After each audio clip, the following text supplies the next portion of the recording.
ప్రభుత్వం యొక్క వివక్ష 50,000 కార్మికుల పట్ల చూపిస్తున్న విధానాన్ని వ్యతిరేకిస్తూ ఆత్మ బలిదానం చేసుకున్నప్పుడు ఆ కుటుంబాలకు వాళ్ళందరూ అండగా నిలబడ్డారు.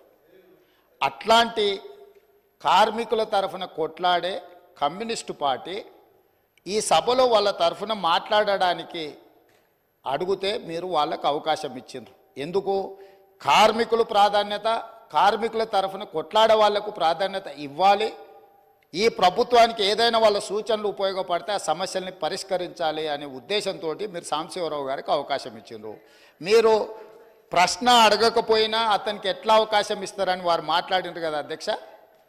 అది ఏ చట్టానికి దేనికి అసలు వారు మాట్లాడుతున్నది పూర్తిగా విరుద్ధం. ఒక్కసారి ఒక ప్రశ్న ఈ సభలో ఆమోదం పొందింది అంటే ఈ సభ యొక్క ఆస్తి. సభ ప్రశ్న అడిగిన వాళ్ళకే అవకాశం ఇవ్వాలి, మిగతా వాళ్ళకి అవకాశం ఇవ్వద్దని ఏ చట్టంలో లేదు. ఒక్కసారి ప్రశ్న ఈ ప్రశ్నావళి 10 ప్రశ్నలు ఉన్నాయి కదా అధ్యక్ష. ఇప్పుడు ఇందులో ఉన్న ఈ ప్రశ్నావళి ఈరోజు ఆమోదం పొందిన ఈ 10 ప్రశ్నలు ఉన్నాయి కదా. 10 ప్రశ్నలు క్వశ్చన్ అవర్, 1 గంటలో ఈ 10 ప్రశ్నలకు చర్చ జరిగి దీని మీద సమాధానాలు చెప్పడానికి కోసమే 10 ప్రశ్నలు పెట్టింది. అంటే ప్రతి ప్రశ్నకు 6 నిమిషాలల్లో మనం చర్చ ముగించుకోవాలి. అట్లా 60 నిమిషాలల్లో వీటన్నిటికీ ప్రభుత్వం వైపు నుంచి సమాధానాలు రాబట్టుకోవడానికి ప్రయత్నం చేయాలి. కొన్నిసార్లు ప్రశ్న యొక్క ప్రాధాన్యతను బట్టి తమరు అనుమతిస్తే ఆ చర్చ ఒక్కోసారి కొంత ఎక్కువసేపు కూడా జరగడానికి అవకాశం ఉంటుంది. ఎప్పుడైతే ఈ క్వశ్చన్స్ సభకు అడ్మిట్ అయి హౌస్లోకి వస్తాయో ఇది హౌస్ ప్రాపర్టీ అవుద్ది, ప్రశ్న అడిగిన వాళ్ళ ప్రాపర్టీ కాదు అధ్యక్ష. దయచేసి వారు 20 సంవత్సరాలు ప్రజాప్రతినిధిగా పనిచేసినని పదే జబ్బలు జరుచుకుంటారు కదా.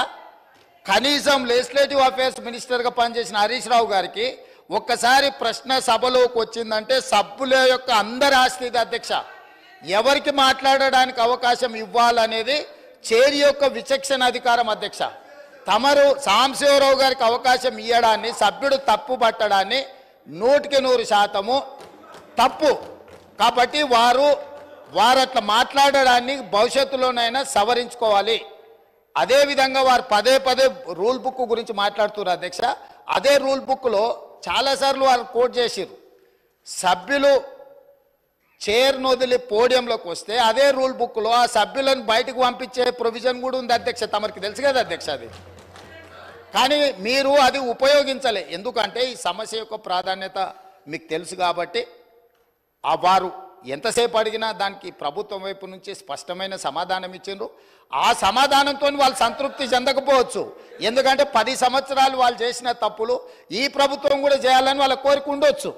కానీ ఈ ప్రభుత్వం ఒక నిర్దిష్టమైన ప్రణాళికతోని కార్మికులను ఆదుకోవాలని, ఆ సంస్థను బ్రతికించాలని, ఈరోజు ఆ సంస్థను ఆర్థికంగా బలోపేతం చేయాలి అని ఈరోజు అహర్నిశలు కృషి చేస్తుంటే వారు పదే వారు గతంలో ఆ కార్మిక శాఖకు గౌరవాధ్యక్షుడిగా ఉన్నారు.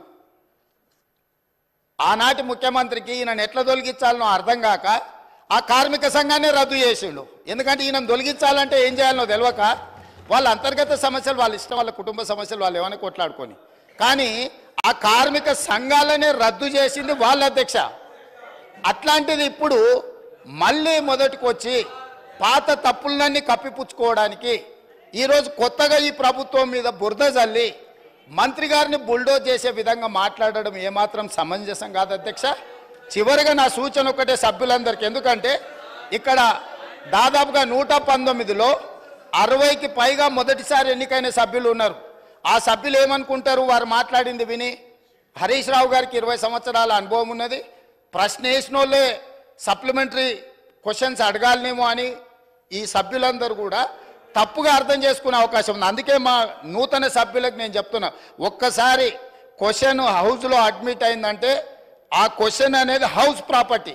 ఈ హౌస్లో ఏ సభ్యుడైనా కూడా సప్లిమెంటరీ క్వశ్చన్ అడగడానికి అవకాశం ఉంది. సప్లిమెంటరీ క్వశ్చన్ అడిగినప్పుడు స్పీకర్ అనుమతిస్తే ఎవరైనా మాట్లాడడానికి అవకాశం ఉంది. కాబట్టి మా నూతన సభ్యులకు కూడా నేను చెప్తున్నా, ప్రశ్న సభలోకి వచ్చిందంటే ఇది హౌస్ ప్రాపర్టీ.